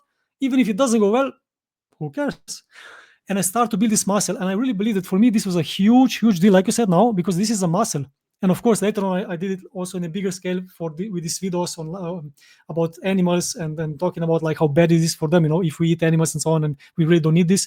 And I got a lot of backlash, and people were chasing me actually in my town where I was filming some things and so on. It was crazy. My mom was calling me like, "Oh, Matej, they're trying to kill you. Just go somewhere." Anyway, also some crazy things happen. But the point is, that when I was there already, I had already some muscle and I knew how to use it. So I suggest as well, to people to go out of comfort zone. We also have now in plan with my wife. We just talked about this, that we're gonna go out for some dates, and we're just gonna talk to other people, to strangers, and so on. Just to go out of comfort zone, because why not? And who cares? And also, most often than not, you just make people day. If there's a good looking woman, and you just go there to talk to her and just say, by the way, you just like, you look amazing, I just want to talk to you, can introduce myself, whatever, just something lame. It's still great, because she's going to feel great about herself. So why won't you share these things? Because you're afraid. Anyway, I just want to share that, if you're afraid, you can go over these things, and you can really actively work to strengthen this muscle, because it's painful as heck when you cannot. Yeah, true that. And like you said, regret is way worse than doing Mm, something and failing. true, At true. least for me. Yeah, I think for most people, yeah, but true. Okay.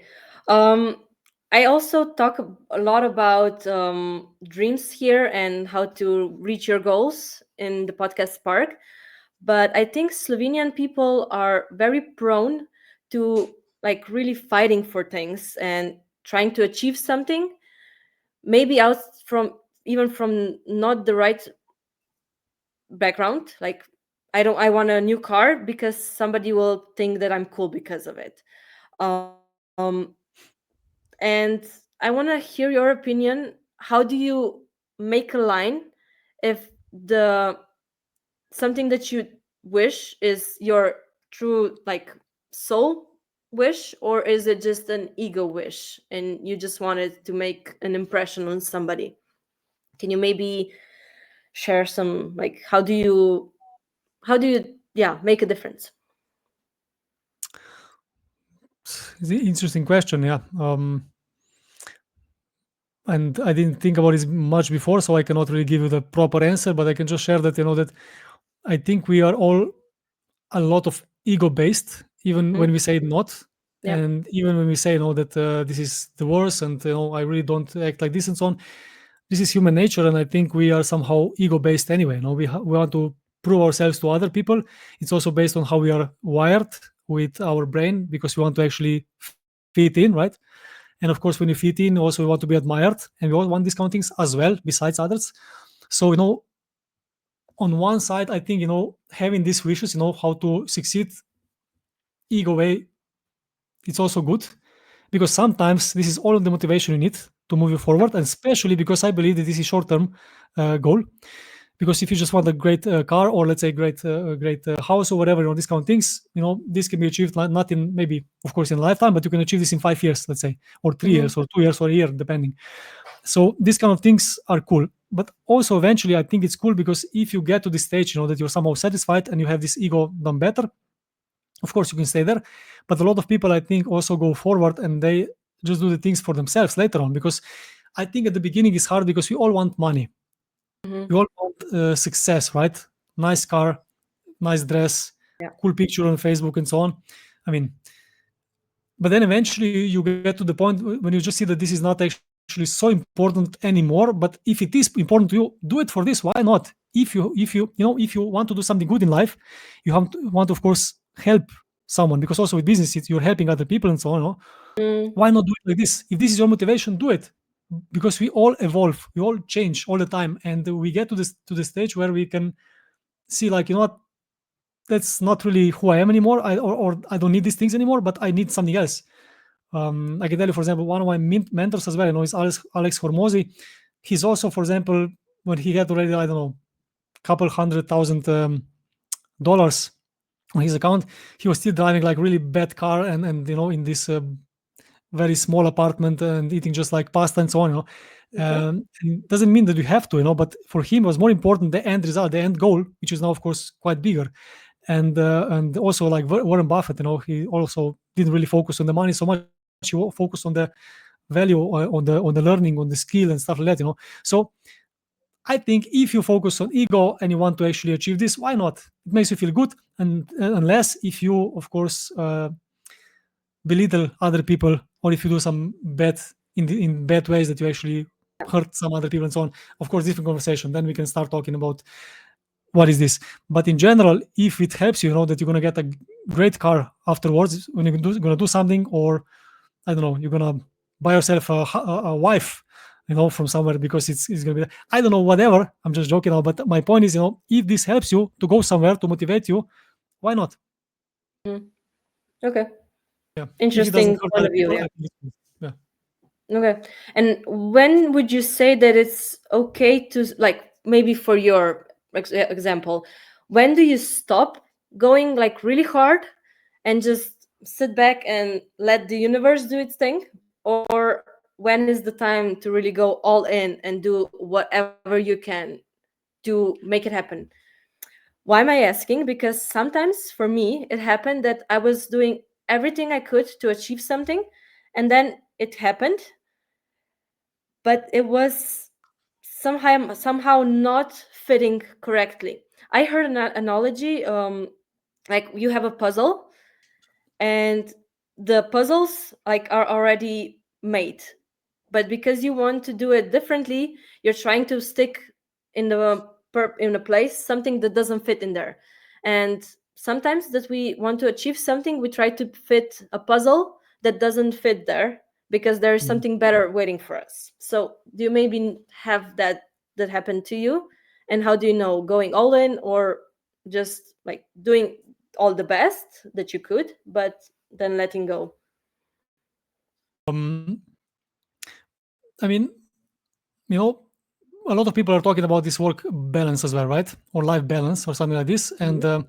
I must say that I don't buy it so much because I really don't know what this means. I mean, I do, but the thing is, if you're just, it's really depending on the person because I can only talk, if you are like me, because otherwise, if I'm not, I cannot be happy just to have a job and to come Mhm. home after three and to relax a little bit and to watch some movies and then enjoy and then for the weekend go somewhere and party and twice or three times a year go to some holidays, which is great. And a lot of people do this and it's amazing. And in this case, I cannot really give a good answer for this. But if you have some projects or a company or something that you want to achieve, then I don't see any other way than all in. Need to actually put everything you have inside. And this also means that sometimes you work for 3 months, sometimes for 3 years for some things to happen, and then when they're done, cool, you move on, you go forward. That's why you need actually this, not just appealing future, what you want in your life, but also like you have to have a mission, because your mission is not going to be completed after this small goal, even though it seems big right now. So to conclude this mission, you're going to have to do a lot more things. And it's cool. Sometimes, you can work for, let's say, 3 months, you achieve something, you can take some time off. You can really find a way what is now the best next step. Or if you know this beforehand, take off, I don't know, 2 weeks, 1 day, 1 hour, whatever you want. Or you can even live in a way, that you every week, for example, take a couple of hours or 1 day off or whatever. But still, this is not like balance, because some days you're going to work like crazy and then one day not so much. It's not the balance. So balance I don't like. I know we didn't mention this, but I'm just saying. But secondly, I really believe that going full in into whatever you want in life is the best answer, because only this, in this way, you can really, first of all, get the momentum going, Mhm. um, get some results fast, get the motivation automatically because it's done, and also get something done that you can be proud on. So I think all in is always the case, because even if it doesn't work, you learn something fast, and you don't do this for 2 years and lose the time in between. Because even though you said that you don't like these words and so on, but I think you also lose the time easily. I lost a lot of time in my life already in the past when I didn't do anything at all, and I think this time was completely lost. And I don't think I'm a better person because of this, even though I am the person who I am today because of these things as well. But I'm not a better person. I'm just, Mhm. I just lost some time. So yeah, all in is always better than a little bit. I Okay. don't know always, but most of the times. And how do you keep yourself not burned out? Because I know that this is like a really common concept now, of like we're all the time talking of burning out, burnouts, and I know that some people can burn out definitely, but how do you keep yourself like from that if you're going all in working like you said 16 hours per day sometimes? I mean, here are two things. When you're talking about burnouts, it's actually quite simple. If you're gonna work 16 hours a day and so on, then almost certainly you're gonna get to this burnout eventually. I mean, burnout, or like you're gonna be really like stressed, or not really focused, or not very productive, or whatever. Or maybe I'm wrong. Maybe you're gonna be. But in general, I think, because I also experience these things, that when I don't have my sleep, when I don't sleep very well, when I don't eat very well, when I don't train, I can easily go there because sometimes I really like, yeah, when you work 16 hours a day, it's like it's heavy, right? And Yeah. day by day, and then sometimes eventually you lose not just the momentum, but you lose also the reason why. Why do I do this? It's Mm, so hard, and I do these small things that they're not even important or whatever, because everything needs to be done at the beginning, right? So I think the best way to do this is actually to focus on what we discussed at the beginning of this podcast, which is personal growth, which is energy. So how to sustain a lot of energy, momentum, but also you need to know where are you going. So you need to have some appealing future, and you need to have some mission in life, that you know where are you going, even if it's not completely clear. Still some mission. This is my mission, this is what I want to do. It's easier. But now, for a lot of people who don't have this, let's say, mission, or just want to enjoy life, and after 3 they come home, and or mm, 5, and they are free and they want to spend time with family, friends, and so on. I don't know, I think it's even easier. But still, if you don't focus on these basic things like sleep, eat, food, and train, eventually you're going to get, like, tired, not having energy. Maybe you are influenced by, I don't know, smoking, then you start smoking as well, drinking, partying, and focus on these kind of things. It's cool, but I honestly cannot talk for these people in general. So I'm just okay. talking, if you live a little bit similarly than I do, then I can share. Otherwise, I can just say something, but I don't think there's Okay. any value in it. Thank you. Well, I'm talking to you, so I want your opinion. Yeah, yeah. You also said a few times that you're a vegan. How come? I know that you care about animal rights, that you said, but yeah. I mean, I became vegan overnight, actually, just because I watched one podcast with some scientist. He wasn't talking about veganism, just about plant-based eating, and he was talking that most diseases that we have today are connected to food that we eat, and most chronic diseases, for example, heart diseases, or let's say cardiovascular diseases, high blood pressure, diabetes, even different kinds of cancer, and so on. Everything's connected to what we eat. And he said that not only that we can actually fix, not only that we can actually prevent some diseases with healthy eating, but we can also fix some diseases. For example, high blood pressure, because I'm also a medical technician yeah, I went to the school. If you start to eat pills for high blood pressure, you never stop, for example. But you can actually easily lower your high blood pressure if you work out, if you eat properly, even if you sleep. Again, these basic things that no one is talking about. So I learned that, okay, probably it's better not to eat meat, animal products, because actually they're all connected to a lot of diseases that we have today as a society in the world. And I tried it for a week, and after this, I felt great, and I feel okay, and I was like, I like it. And only later I somehow found the things online about animals. And I always loved animals. I never could see, for example, footage of slaughterhouse.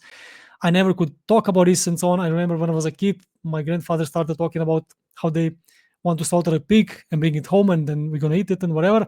And I went furious. I was maybe 8, 9 years old. I went furious. How can you talk about this in front of, I don't know, other people here, and we're eating and the table and everything. But I also ate steak at the same table. So this cognitive Mm, dissonance, that we're thinking about, like, how we love animals and then we eat them, but we don't want to think about what's happening to them. It's so strong that, when you open the doors, and I did, to this, I was just like, I could not kill an animal myself. I would never intentionally tell someone to do this for me, but I'm actually doing this automatically, because you went to the store, you go and buy some product, some meat or whatever, you actually pay to someone to kill the animal, and I would never do this. And I just really think that if people, first of all, need to kill an animal themselves, or when they realize or they watch what's happening to them directly, when they start thinking with their own head, and I'm saying that people are stupid, not at all. I'm just saying, like, you need to start thinking about what's happening with your head, not what mm, your parents taught you, because they want good for you, and they were also like part of the system, no? But what's really happening to animals, and if you can support this, and if you will do the same, do it. Most people won't be able to. And my biggest wish is to really somehow for people to see that animals are way smarter than we think. That pig, for example, that we are killing so crazily, are way smarter than dogs. Doesn't really matter, but think about, in the future we're going to have AI, and the AI they're gonna think about us also like we think about the animals now. Animals are less smart than us, so we can actually do with them whatever we want because we Yeah. are more smart or whatever. And AI, not just in the future, maybe already today, thinks like, what, humans are not so smart. Should we eat them now or what? So I'm just saying that we need to find the ways how to show to people that there are other ways that are healthier, better for environment, and of course way better for animals because we don't need animals to survive, to be healthy, or for our taste buds because I eat. I'm really huge foodie. I like to eat great food. I like to eat I don't know, healthy as well, but I really like good taste and everything, and I got everything on vegan diet. Whatever you can get. You just need to decide, I don't want to support animal abuse, and Mm. I don't want to support killing of animals for no reason, because this is not the reason, because we have other options, and that's it. So I'm vegan now today because I want to help these animals that no one is thinking about right now. They're right now in this moment when you watch this podcast in the stall or in the slaughterhouse, begging for mercy, and no Yeah. one is giving this to them because we just live like this. It's not that we want to do this to them. We just live like this, and we buy these products in the store. We don't think about it twice, but they are hurting for this hugely. Mm. They all have their own story, their own personality. I know. Yeah. Sad. So you decided this is gonna be your mission to help them. Yes, I just cannot say no, because if I would see, for example, on the street someone kicking I don't know, a puppy or kicking a cat or something, I would do something. I would say like, stop doing this, right? And most people would do the same. And if I know Yeah. now, have a full awareness of what's happening to the animals right now, I cannot be quiet. I cannot not say anything. And even though I would rather not do this, I would rather do something else in my life. But if there is someone who is, I don't know, beating a cat or a dog or a child or a woman or someone who is weaker for no reason, I would always say stop. I would always do something. And this is exactly what I'm doing. Not more, not less. I want to stop people who abuse animals, because also the farmers, they are just doing the things, and they also suffer as well a lot. They also cry a lot of times when they Yeah. bring their animals to slaughterhouse and so on. I know it for a fact. Mm. um, and it's unnecessary. We don't need to do this, and there are other ways how to earn money, how to eat, and how to have a habit that doesn't harm anyone. That's all I want. You don't need to harm anyone to live your life fully. Thank you for sharing that. And you also mentioned before that you have a new project with your wife, Anja. Mhm. You just made an online course, Restart Your Marriage, also to finance that project, right? With helping with animals and Yeah, also this is helping people. exactly. It's the same principle like with this podcast at the beginning. When I did in Slovenia, we have a lot of experience now in how to do things wrong in the marriage and how to do them right. And when you Mhm. learn these differences that we actually learn from a lot of people, we learn a lot of books and so on about this topic. And then, of course, we tested them, not just tested, but used them. It's incredible how different lives we live now. Even though, because at the beginning you fell madly in love, you're just crazy about each other and you do everything for each other and so on. Eventually, we come to the challenges that we bring from our parenthood, right? From other people that we know, or just, based on who we are. And usually this is not good sign, because then we start with like really bad ways of arguing and so on. And that's why most people don't even stay together. And what is even worse, I would say, that most people don't live happily in their marriages. They Mm. live in like really, really, I don't know, all the time in stress, all the time like without connection, or maybe a little bit connection, or they just like lower the standards and say like, it's okay, and they don't want to do anything about it because it's like, oh, could be worse. And for me, this is the worst. That if I would have to live in this kind of marriage, when we don't have a great connection, great marriage, great bond, I don't want to live in this kind of marriage. And you can create these things if you want to. And this is what we want to teach people with this project. What we did, what we learned from other people, what works, and we want to give them to try to test. So that's why we did this podcast now. And this podcast, but this Online course. course where Hmm. we're gonna help as many people as possible in this regard, because also the divorce rate is actually skyrocketing everywhere. Yeah. People are not happy. Even the people who are staying together, they're not happy together. And I think this is a huge niche where we can really help people to actually sustain. greatly and be together and being stronger together. And with this, of course, we help other people to do this. In exchange, like every business, we get some funds, and we can also, of course, focus on our projects. But also, we never ever are going to deny who we are, what we do for the animals, and so on. We're going to also share with all of them, for example, our work with our film, with our other projects, and so on, because of course we have their contacts. So our goal is to do good in the world. So to Mhm. help people to be better with personal growth, which is a big part of being great in relationship, by the way, and of course how to do greatly in relationship, and everything is connected, which is animals, because we all love animals, but we Yeah. we eat them because everyone is eating them. Mm. That's Okay. why. I just find it interesting that, like you said, you make projects, a lot of projects around the things that interest you. And I actually wanted to start my business the same, because I have a lot of knowledge about personal growth, because I'm doing that for now 9 years already. I'm Hmm. reading books, I'm doing podcasts, I'm listening to a lot of people, and I spend a lot of money for education. And I also wanted invest that and help other people. But do you maybe have some advice how to just do that? Because right now I'm just kind of stuck in somewhere in between. Stuck in between of what exactly? Having a lot of knowledge and not knowing how to implement it, with like earning money from it and helping people. Hmm. Okay, and which people do you want to help? Basically, I know a lot of people that come to me and start talking about their problems. I actually come in contact with a lot of people in my daily basis, and I just want to help them, not knowing really how to, because we have a lot of coaches now, and you know You don't want to be I'm one of kind of, them, just like, yeah. yeah, but I still want to help, because I know the solutions for their problems, and I know how even young people, like I was just talking with a 13-year-old yesterday who is on diets, and it hurts seeing that, because you know how she's gonna destroy her health if she continues with the diets, and I want to help. Hmm. Hmm. And what do you think would help these people? Sorry.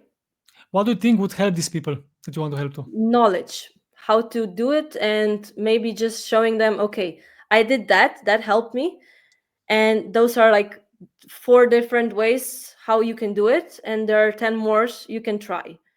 So basically knowledge. Okay. Something else besides knowledge do you think would help them? Showing them an example of how to make it, because Hmm. yeah, usually when people see somebody coming through on the other hand, on the other side of the problem, they have the, how do you say, the trust that they can do it themselves. It helped for Hmm. me. Hmm.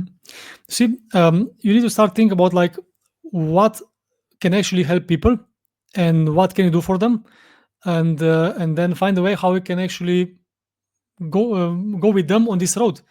And sometimes at the beginning you just need to actually to experiment as well, which is actually very fun. I think you're in a really cool sweet spot now where you have a lot of knowledge and you want to do something which you already started with the podcast, right? Which is Mhm. amazing. But the second part is to actually find a way how to now do this the best, because you can certainly find 10, 15, 20, 30 things with which you can help people, and do this exercise, because it's going to be very easy to do maybe 10, 15 of them. But then to do, let's say, 20, 25, 30 is going to be hard. But usually the ones at the end are actually strong, because you're going to really have some ideas that are a bit um, out of the, I don't know, cube, out of the whatever, out of this Mhm. world, and you're gonna maybe feel the most like them, and then choose a couple of them and try them. If you choose, for example, to make a podcast about it, you can do a podcast, which you did. If you choose to do, for example, some course, that's going to help people specifically with this knowledge that you said before, exactly what to do and so on, do this. If you choose to, to go, for example, with them on, I don't know, weekend resort, or maybe just for one day that you can meet together and talk about things, or maybe whatever, you can be creative. Now it's actually really good time to create the things. You can really find a lot of things that you have and try to play around. Don't think about how you're going to execute. I think the best thing that I can say to you, especially because we're also creating a lot lately with my wife, it's not to think how to do this. It's like, forget about how, because how you're going to figure out later. Think about like what would work the best, where would you feel the best to help them with, in which way would you like to do this, and what would you be willing to get in this kind of group of people like you're creating now, and think from their perspective, what they're gonna actually like, but also put a lot of yourself in, So I think you're in good spot. What's important is just to do something. I won't tell you what to do because it's your life and you know yourself way better, and you also know what you want to do and what you don't want to do. But when you focus on the clients or the people who are actually in pain, focus on like which specific problems can you solve, and then figure out creatively, even like in a really lightweighted spirit, just like what can I do for them, and try them, and do your best to really execute. Maybe like you go for one day with 5 people somewhere and try to go through and see if this works. Do maybe some this course, and do the same with this. Maybe you can even, for example, start going to, I don't know, some schools and lecture there in schools to the kids, specifically, because I already know one guy in Slovenia who does this, and you can maybe help them. Then you can do something together. There's plenty of opportunities. You can do something alone, you can do something with someone else, but do the work, because sometimes we're just waiting for someone to tell us what to do. I'm the same, by the way, to tell us what to do or what to change, or we are actually looking for some new way how to actually learn even more. But sometimes we actually really just need to listen to ourselves and try to go out of comfort zone and do what we need. And keep in mind, this doesn't need to be the end result. You can change this later, but maybe you're going to learn something over the time, that it works. And the worst thing you can do is, what, because you said today a couple of times already, not do anything. So yeah. Thank you. I will try. Okay, so the last two questions. Are you happy? This is a really big, you said it all the time on your podcast. You were asking your guests, so I want to know from you now. Yeah, it's a good question, because it's a very philosophical question that everyone can answer differently. And I must say that big picture wise, I'm certainly happy. I'm married with the love of my life. I have 4 kids, 3 bunnies. One died last week, unfortunately, and one cat. We're living in Switzerland, where we have a lot of opportunities, and we are happy because we are healthy. We have all the future ahead of us, and we can do whatever we want in our lives.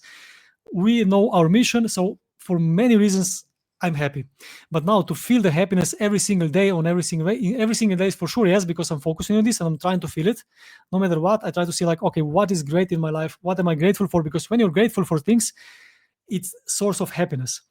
But happiness is not only when you're actually really happy and smiling and like jumping around.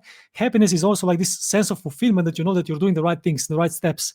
Because if I would have to, for example, yesterday one friend sent me a picture from 13 years ago, when I was drinking, for example, alcohol, some wine, and being a bit more obese than right now, and so on. I really don't want to go back there, because right now I feel so much better in my body, in my life. Also, all my choices that I did in the last couple of years, and the speed of growth that I'm working on myself, it's so huge that I actually feel amazing. And is this happiness? I don't know, but certainly I feel fulfilled. I feel strong when I think of these things, and in a way happy. Then again, people say that happiness is not the goal, because happiness is just like one small moment, when you, I don't know, win the lotto, or you got the first kiss or whatever, just this happiness, this euphoria or whatever. So I don't know what exactly should be the standard for this happiness, but I must say that in general I am very happy, but I'm certainly not happy enough. That's why I'm pushing forward every day, because I want to be better, I want to get further, and I want to do the things that I want to do. And for that reason, I really strongly believe that happiness is not the only way to go for. We need to have challenges. We need to have pain. We need to have problems, because through this you can really appreciate, first of all, the happiness and the fulfillment. But second of all, this pushes you forward, because I believe one thing, and this is maybe the conclusion of this, that you can be happy or fulfilled when you feel, or when you have the sense of improvement. When you feel that your relationship is improving with your wife, you feel great. When you feel that your business is improving, you feel great. When you feel that your business is not going so well, or you don't know exactly what to do now, you feel like already a bit like, you need to feel that you're improving. You need to feel that you're going better and better, because it's also in the nature. If it doesn't grow, it's dying. Is the tree, is the car? Oh, sorry. Yeah, just my camera now went off Lost you because for of a the battery. second. Just a second. Yeah. No problem.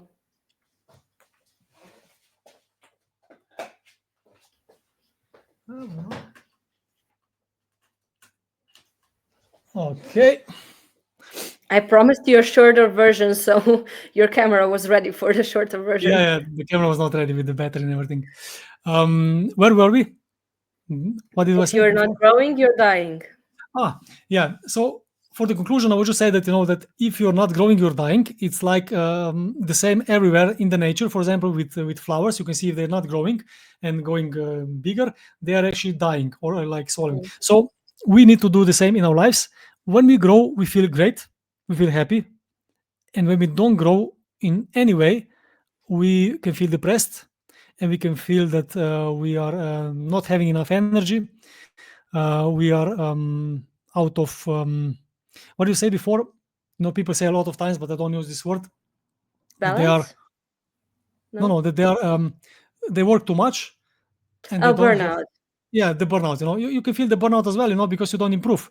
Because if you just do every day like a lot and you don't feel the sense of improvement, you're gonna burn out. But if you feel the sense of improvement, everything's the same. Mm. But if you feel that you're getting better or that you're getting closer to your goal, it's completely different. You cannot have the burnout. That's why the goals are so important, the vision, the mission.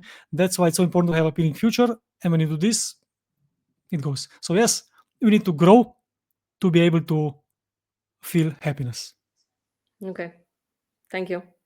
And the last question, what would you advise to somebody who has their dreams or their goals, but they're afraid to go for them because they're scared or they think what other will think of them? What would you advise them? I'm going to be very simplistic, but it's very true. They should watch this podcast on repeat a couple of times. It's not that I think that I'm so great, but I think that, I believe that what I said today, I really strongly stay behind Hmm. those things. And if you imply all those things, all the answers that you asked me now are here in this podcast, most of them.